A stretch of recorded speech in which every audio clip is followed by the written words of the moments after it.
Welcome to Light Up the Darkness podcast. I'm your host, Erin Edwards. Today's episode is part 2 of Unpacking Suicide. So I'd like to preface this episode with a trigger warning. I will be discussing with my guest, Therese Kempf, suicide and suicide ideation. All right, let's get back into it. So I want to ask you to talk about the language around suicide. You mentioned suicidality. Yeah. I had a hard time saying that. And I don't know, it's not a term that I'm familiar with, and I don't know how many listeners would be. So if you could just maybe speak to that a little bit. Actually, know if that is an official that is an official term. It's just something that I use. What do you use it to mean? Like, what is the purpose of it? When I use the word suicidality, what it means to me is having a relation. It means like suicide. I use it interchangeably with suicidal ideation, and I might be using that incorrectly, but I really think of it as another trauma symptom. So to me, under the bucket of trauma reactions that we have, like cutting, suicidality or suicidal ideation, right? Or excessive drinking, like these are all kind of in a very similar bucket for me. And if someone doesn't know what suicide ideation is, can you explain that? It's the thoughts of wanting to unalive yourself, to wanting to end your life. And again, like there's a suicidal ideation, like that's kind of what it is, like a blanket statement. It's like it's the desire and the thought, and the idea of what it would be like to end your life. Right. Usually with those thoughts are lots of different feelings.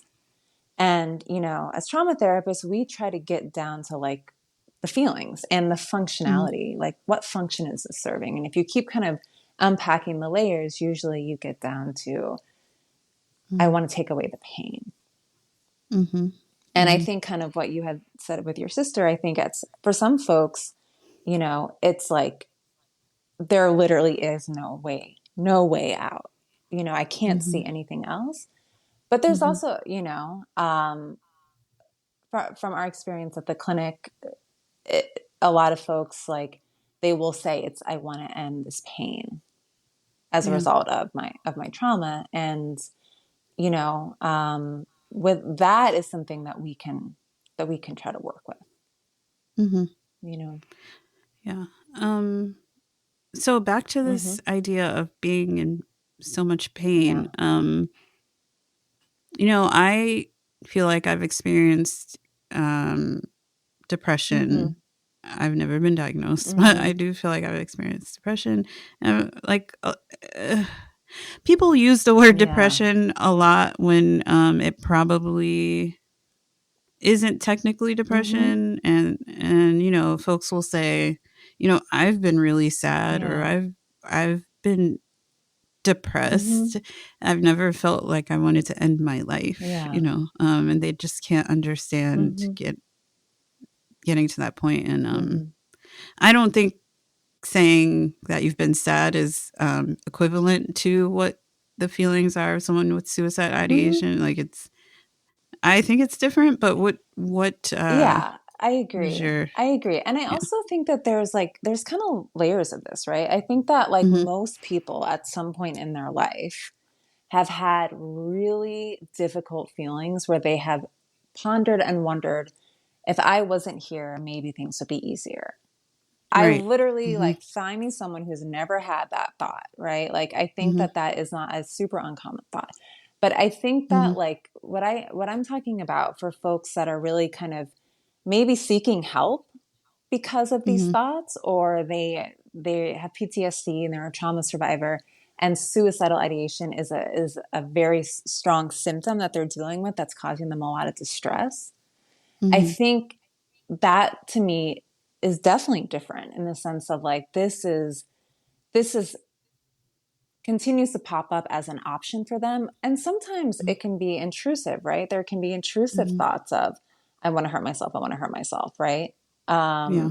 And I think again, it's really about trying to unpack that, Mm-hmm. and this Yeah, definitely. actually with another clinician that I work with and adore, she has been doing a lot of work. She's finishing her PhD, and she has been doing a lot of work um, in understanding intergenerational trauma and the impact and the legacy of genocide.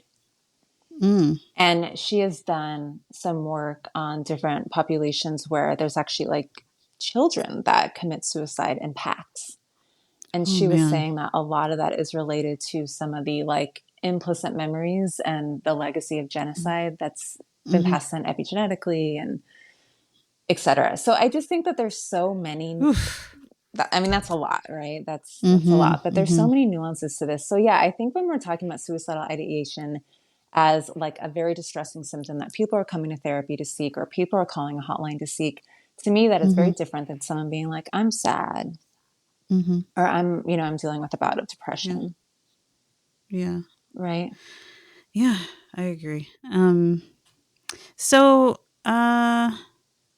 is there anything you want to say about suicide or? Yeah, I mean, I think Mm, that I guess I just want to kind of normalize that for folks that have experienced complex trauma, mm, and are really having a lot of debilitating experiences related to the legacy of trauma.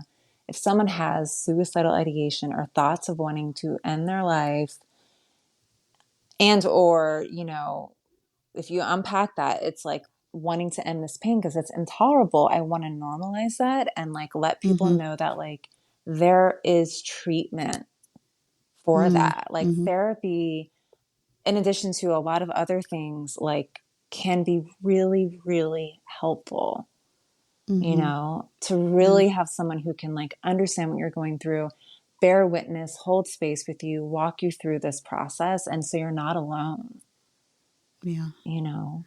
Yeah. Um, and I think that, yeah, so I think that like, again, a lot of people carry shame and a lot of people are afraid to be honest about this.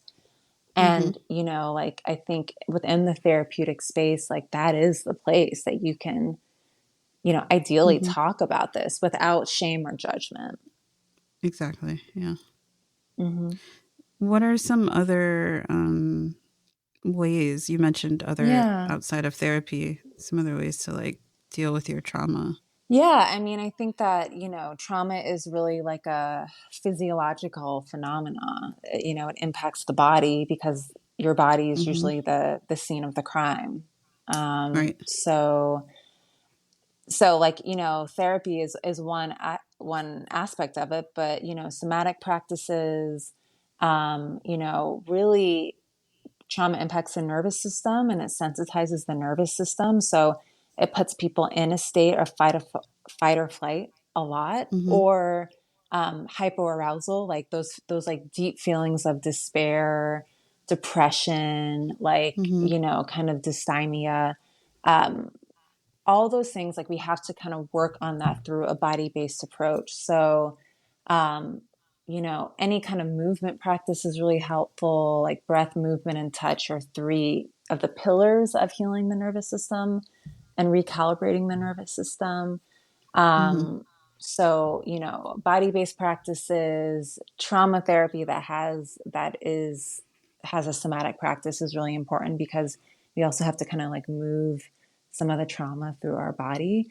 Mm-hmm. um, I also think that like creative practices are really helpful. I think that no one is all one thing, right? So someone can Mm-hmm. have um, feelings of wanting to end their life, and also feelings of joy and excitement. Like, I mean, Yeah. we have many, the human experience is vast and expansive. So I think Yeah. like intentionally tapping into other parts of us that light us Mm-hmm. up, that bring us joy, that allow us to play and tap into our creativity is really important. I think it's like if you don't have a therapist that's asking like what happened to you, then you're not in the right Mm-hmm. therapy. Um, Yeah. And I I agree with think that. that like therapy is a component of it, but I just think having someone be able to witness you and see you Mm-hmm. is important, Mm-hmm. whether in a therapeutic space or in community. But Yes. I think specifically Yes. for, as we had talked about, like for suicide and suicide prevention, I mean, there's Mm-hmm. lots of different resources out there. Mm-hmm. I can name a few if you're interested. Yes, I am. Yeah, so there's the 988 Suicide and Crisis Mm-hmm. Lifeline. That has been spreading around Yes, social super media. important. So like Mm-hmm. those hotlines are really helpful. I've actually had I had a client call that hotline actually kind of recently. She was Mm-hmm. dealing with some intolerable feelings, and it was like 1 a.m. and um, I wasn't, she didn't want to bother me, even though she could have, but she didn't want to bother Mm-hmm. me, and she was just having really like very despairing thoughts and called this hotline, and it was Mm-hmm. super helpful. So it doesn't have to be Wow. like I'm on the cliff, right? It can Mm-hmm. be like Mm-hmm. I am really feeling completely hopeless, helpless, powerless. I don't see a way out. I'm just in a lot Mm-hmm. of pain. And these hotline folks they're well trained. They're really good at what they Mm-hmm. do, and they're Mm-hmm. there for you. So 988 is a great number for the Suicide and Crisis Lifeline. If you're in New York Right. City, there's also NYC Well. Mm-hmm. You can text well to 65173, or just even Google NYC Well. You can chat with them, you can text, you can call. It's like, Mm-hmm. I love that you can text with them. yeah, yeah. I mean, the That's texting awesome. therapy thing is like definitely becoming a thing. So, Mm-hmm. it's just access, right? Mm-hmm. It's really helping with the barriers to access. So there's that. Mm-hmm. There's also, the domestic violence hotline for New York City. So again, like folks that it's not uncommon for folks who are in domestic violence relationships to have thoughts of wanting to end their life because they feel like there's no way out and it feels intolerable. Mm-hmm. So the number for the domestic violence hotline in the city is 1-800-621-HOPE. That's a I'll include it in the show notes. Yeah, and I mean, they are wonderful. They are great. So yeah, there's a lot of different resources out there. Mm-hmm. I also just want to encourage folks, like, I'm not as familiar with support groups for people who have active suicidal ideation, although I guarantee you there are those groups. Mm-hmm. I think Mm-hmm. it's also really important for folks that are survivors of people who have committed suicide, like yourself and family members. Mm-hmm. There are support groups out there for those survivors that I've heard have been really, really helpful. Again, I appreciate you and thank you for just sharing your experience. I know I Mm-hmm. imagine it's a process, and Mm-hmm. the grief is complicated. It is. And Yeah. I know there's also been a lot of posts about like, I can't imagine what the family is going through. And I mean, that's very real. I don't know if I know it's like a little Mm-hmm. controversial to use the word trigger now, but I Triggered. feel something. Yeah, Yeah, I feel triggered by it. that makes sense. This whole thing has been a lot for Mm-hmm. me. Mm-hmm. It's been emotional, Yeah. and yes, you're right. When people say, "I can't imagine what the family's going through," it feels. I can't explain how it feels, but it feels like something deep and painful, Mm-hmm. and I really feel for his Mm-hmm. family, of Mm-hmm. course. I feel like I kind of understand some of the thoughts that might be going through their Yeah. heads. Yeah. Um, Yeah. It feels like yeah. it's like perhaps well intentioned, but not Hmm. super helpful, or it doesn't even Yeah. scratch the surface, maybe, of No. the depth of the feelings of loss. Yeah. Yeah. Yeah. So I think that and just something else about that just came to me, that I think like it's this kind of dichotomy that I think Hmm. is not just for suicide, but I think it's just our culture and mental health. Like, on one hand, I think kind of what you had said, like, I think it's normal for the families for surviving families to be like, could I have done something differently? When in reality, like, absolutely not. And then there's like this language of like, text your best friend to make sure, it's almost like this grip that if we just do this one thing, and I imagine that can also be triggering and like not helpful because again, it's so complicated.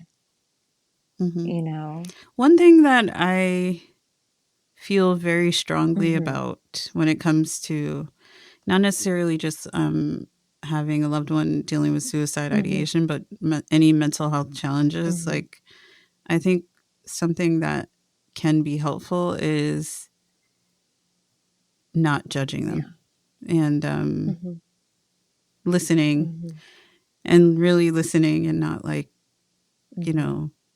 just listening to understand them as much as you may be able to.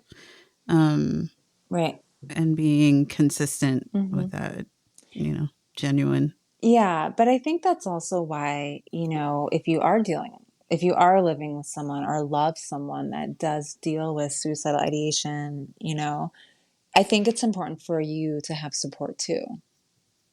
Because if we kind of go back to the functionality of this stuff, right? Like, I think that I can imagine that it can be really terrifying to live with that fear. That's true. I almost like forgot about that part of it because I had been dealing with it for so long, and yeah, it's true. And I think that unfortunately that not having support causes you to like retreat from the person. Yes.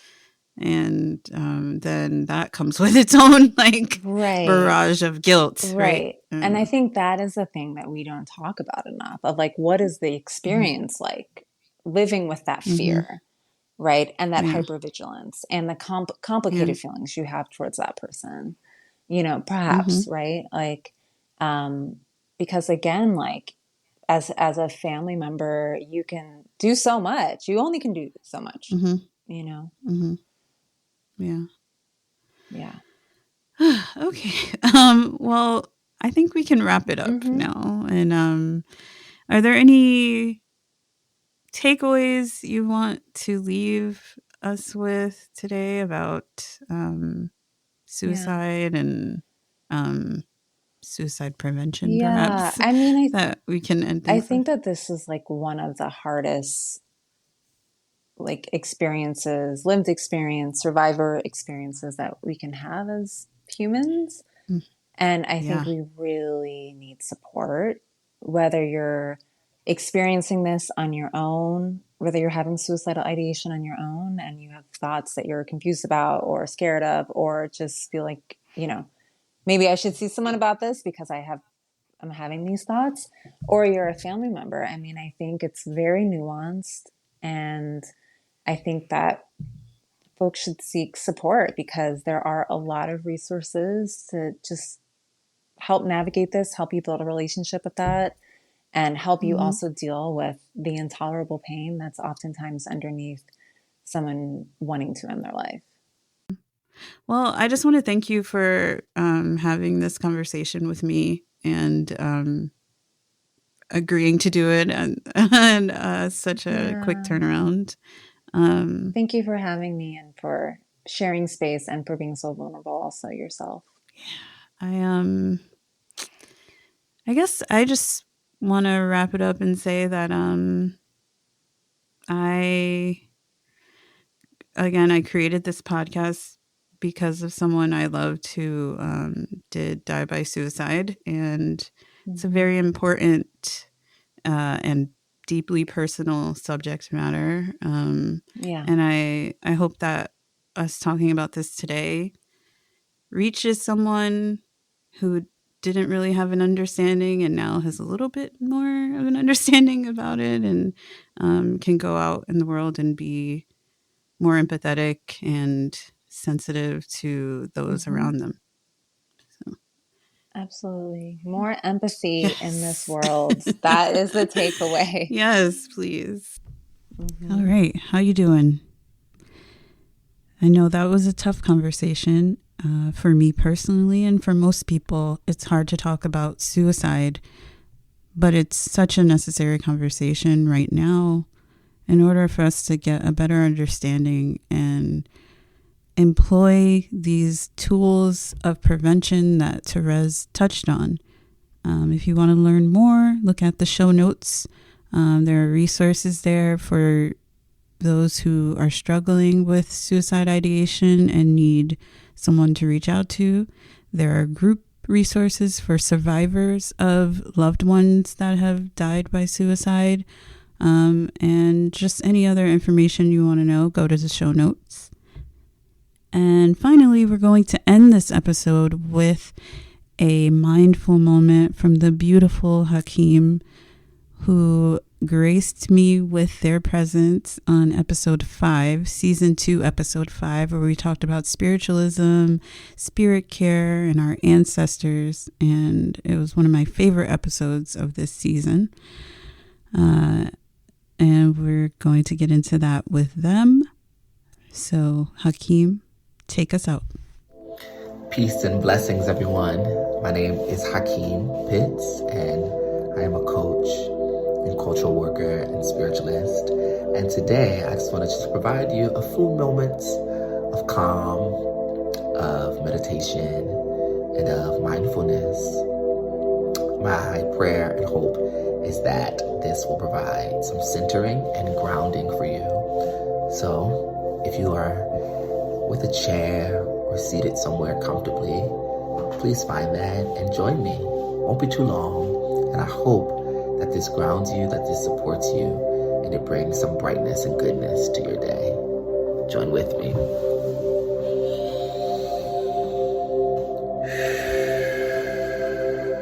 Wherever you are seated, I want to invite you to just notice where your body is making contact with what's holding you. Are you allowing your body to rest in the comfort and the support that is provided? So just notice where your feet are, where your body is. And as you do that, I want you to take a generous breath in through the nose.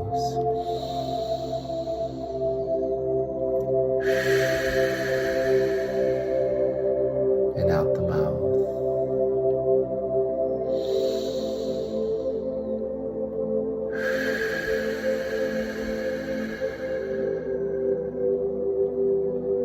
Breath is life force energy, and it supports us and lets us know that we are alive.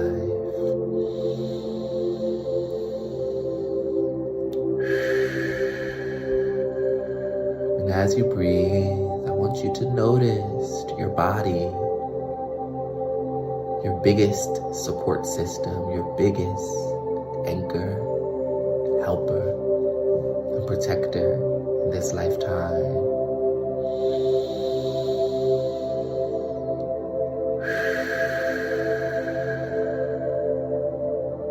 Breathing in and out, and as you do that, I want you to pay attention to your feet, your toes and ankles, just feeling the energy therein,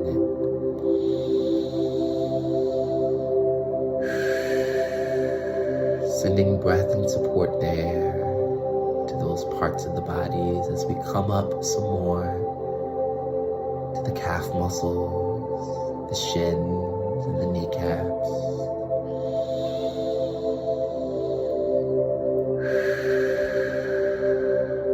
Feeling into the body as we come up the legs to the thighs, which support us and help us. Feeling into our seat, our tailbone, and reproductive organs. Feeling into the column that is our spine that supports us and holds us up. Feeling into the belly, the lower back, the middle back,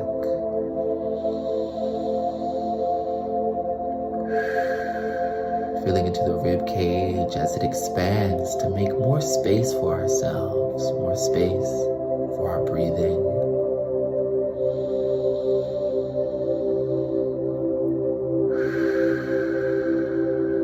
Allowing the shoulders to relax and to fall away from the ears and feeling into the fingertips, our hands, our wrists, forearms, elbows, biceps and triceps, coming up to the shoulders again and feeling into the blades on our back, allowing whatever thoughts to come and to go as we feel into the neck and come up to our crown, our head, our skull, our face, feeling into our lips, allowing the jaw to soften as we breathe gently.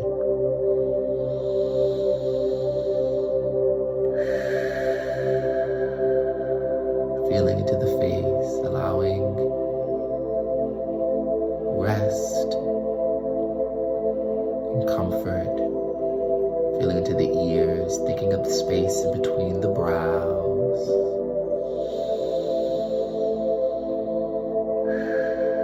Thank you, body. Thank you, breath. Thank you. Thank you. Thank you.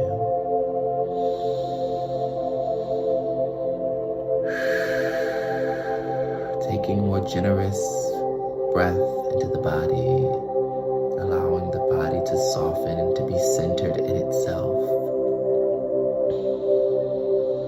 And as we come up to the crown and to the top of our head, feeling a bright, radiant light pulling us upward and outward towards the divine. Bringing our hands close to our chest in prayer position.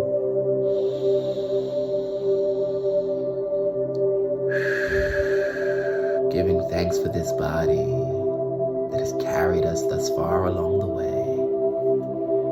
Giving thanks for this practice of mindfulness, of centering and grounding. And when you feel comfortable and ready, you can open your eyes. Thank you.